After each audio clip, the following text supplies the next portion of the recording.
தேவக்கோட்டை கருதாவூரணியில் விற்றிருக்கும் அருள்மிகு ஸ்ரீ புற்றுமுனீஸ்வரர் ஸ்ரீ நாகாத்தம்மாள் திருக்கோவில் திருவிளக்கு பூஜை வெகு விமர்சையாக நடைபெற்றது மற்றும் அன்னதானம் நடைபெற்றது.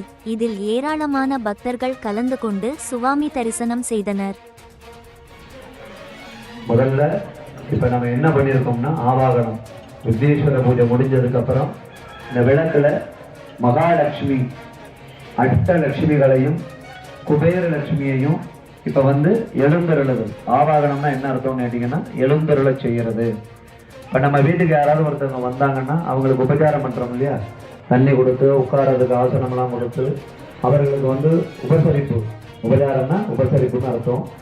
அவங்களுக்கு சாப்பிடுறதுக்கு இருப்பதற்கு இடம் இப்படின்னு சொல்லி கட்டியிருக்கோம். அப்புறம் இப்படி எல்லாம் உபச்சாரம்லாம் பண்ணியிருக்கோம். அப்புறம் அந்த விளக்குக்கு உரிய அஷ்டோத்திர நாமாவளிகள்னு சொல்லுவாங்க. அந்த விளக்குக்கு உண்டான மந்திர சுரூபமா இருக்கக்கூடிய பாடல், அதாவது மகாலட்சுமி அஷ்டகம்னு வேற இருக்குது. விளக்கேற்றும் பொழுது சொல்லக்கூடிய பாடல் அது அந்த ஆகமத்தில் இருக்கக்கூடிய ஒரு விஷயம்.